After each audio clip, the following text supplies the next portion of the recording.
What is up? Welcome to the video. I hope you're doing well. Today I'm going to share with you guys my dandelion jelly recipe. Now if you hear noise, my washer's just going off in the background, so please ignore it. But I want to share this recipe with you because dandelion season is kind of coming to an end.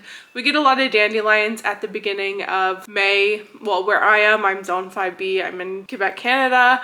So usually around May, most of May, we have dandelions and then they kind of fade out as we get closer to June. However, we do have some throughout the year. And of course, when I say dandelion jelly, a lot of people tend to go, that doesn't sound that great, but trust me, it is very great. I should actually say it's more dandelion and lemon jelly. It's very good, very sweet and very tasty, and it's a very light jelly that is perfect for the summertime. I think it's delicious. It can go on toast, it can go on crackers. It is like, honestly, would be perfect on a charcuterie board if you're into that. So that being said, I want to share with you guys my dandelion jelly recipe. It is actually very easy, very straightforward. All you gotta do is go pick some dandelions. Now I want to make a very important note that when it comes to picking dandelions, please make sure that you're picking dandelions not on treated grounds or near treated grounds. So I have one neighbor who treats his lawn, and I don't like with pesticides and things like that because they don't like dandelions, whereas I love dandelions. And then I have other neighbors who don't treat their property, so I tend to stick more towards the dandelions on that side. Obviously that's for my own consumption. I also pick dandelions at my mother's place where she has no neighbors near her and none of it is treated, so that is very good. So just make sure that when it comes to choosing dandelions, you're choosing ones that are away from any land that has been treated, or if you treat your land, don't pick dandelions off of there.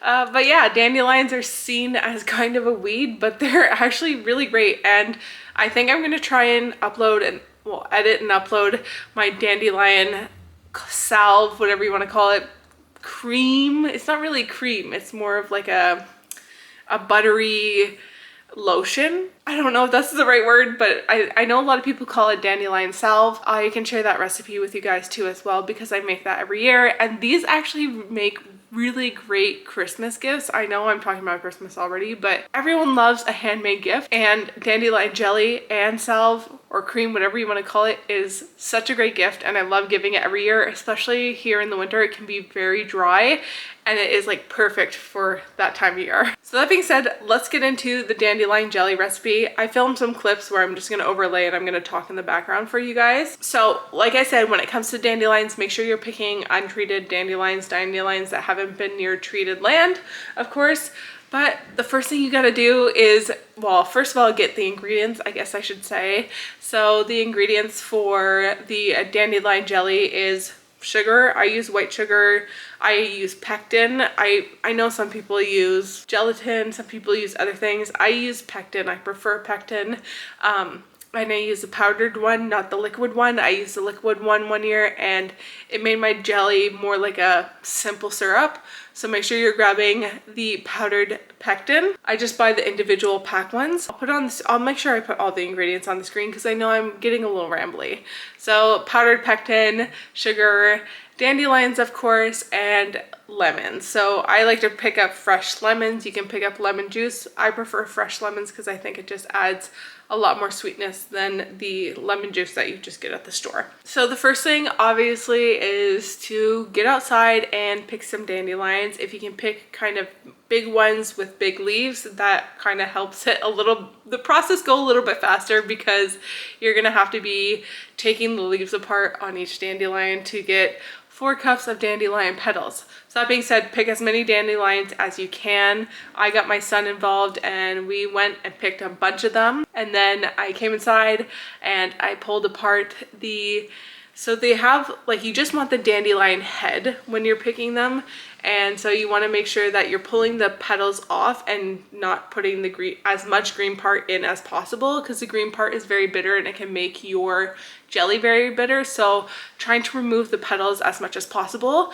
And you need 4 cups of dandelion petals, which honestly is kind of a lot, but this does make quite a bit. So it is a bit of a long tedious process, I would say. Not that tedious, but you know what? Put on some YouTube videos and just listen while you pick the dandelion petals off. But like I said, you need 4 cups, which is a lot. And then after that, I just, in a mesh strainer, I just quickly give them a good rinse because you never know, they're outside and things like that. And of course, separating the petals from like the head of the dandelion is good because then you make sure there's no bugs in it and things like that. So then I take the dandelions that were in the strainer, put them in a large pot on the oven, and put 4 cups of water and make this kind of, a lot of people call it like dandelion tea. And I bring that up to a boil, and once it's at a boil, I kind of reduce the heat a little bit and let it simmer for a solid 10 minutes for sure. Some people, what they do is that they just put the dandelions in 4 cups of water and put it in the fridge. I tend to just bring it up to a boil and do it like that, and then I strain it out after. Like, I try and really set it in there as much as possible, so if you go longer than 10 minutes, that is fine, but you really want to make sure you're getting all the benefits from the dandelion petals. Once you go and you strain it, I really make sure that I push out as much water as I can from the dandelion petals that are being strained through, because sometimes they hold on to that water. And you can either go ahead and start making the rest of the dandelion jelly, or sometimes what I need to do is I put it in the fridge for a day or two and then I go back to making my jelly. And so of course, when that first step is done, next is really making the jelly part. So make sure you have some jars that have been sanitized, obviously, or like boiled in some hot water, and just make sure that they are clean and ready to go. In a big pot, you add your 4 cups of dandelion water, and I was, in this video more particular, I'm usually not that short, but in this video I was up short a little bit. You want to really make sure that you have that 4 cups of dandelion water, and if you don't have exactly 4 cups, just add in extra, like the water, to bring you up to 4 cups total, and put that in the pot. So once you have the dandelion water, juice, whatever, mixed into a pot, you want to then add your lemon juice, and you need 1/4 cup of lemon juice. I just squeeze out pretty much 1 lemon makes 1/4 cup. If not, it's a lemon and a half, depending on the size of your lemon. And so I just squeeze it out into a bowl, and then just take 1/4 cup of lemon juice and add that to the dandelion water. And I also add in my 1 pouch of pectin that I have, which I believe is 86 grams if I'm not mistaken. So that is what I add together, and then I bring that all up to a boil. I make sure that it's mixed very well, bring it up to a boil. Once that mixture is boiling, I then add in my sugar. So that is 4 cups, so I try to add it all in at once, so 4 cups right away. Stir it and make sure that the sugar is dissolved, and then I boil it for another couple minutes. And once it's been boiling for a couple minutes, I like to quickly just take a spoon and test it, make sure it tastes okay first of all, and then sometimes I'll put it in the fridge to kind of see if it starts to get like a little, I don't know what the best word of this is to kind of jelly-like. It's not, it needs to sit for a while obviously when it's jelly, but you want to see that it's kind of holding together, if that makes sense. That's a really bad description, I do apologize, but you want to make sure that it's not like completely watery. You want to make sure that it's starting to kind of get like a jelly-like consistency. So I let it sit in the fridge for a little bit, and I obviously turn down the heat on the pot during that time. And once it's good and it tastes good, I add them to my pots. I usually add them into the 125 milliliter pots that I just get. It's just easier to kind of give out as gifts because it's not too much, especially for something that like a lot of people aren't 100% sure about. But trust me, it is very, very good. And I add it to those pots, and then I obviously make sure that any of the jelly that's dripped on the sides is cleaned up and not sticky and gross. And then I add on the tops, and I make sure that those are sealed.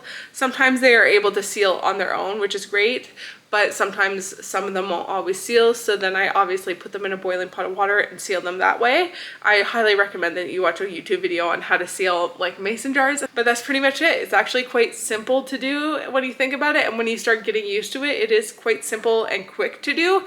The longest part is picking the dandelions and separating the dandelions from the head.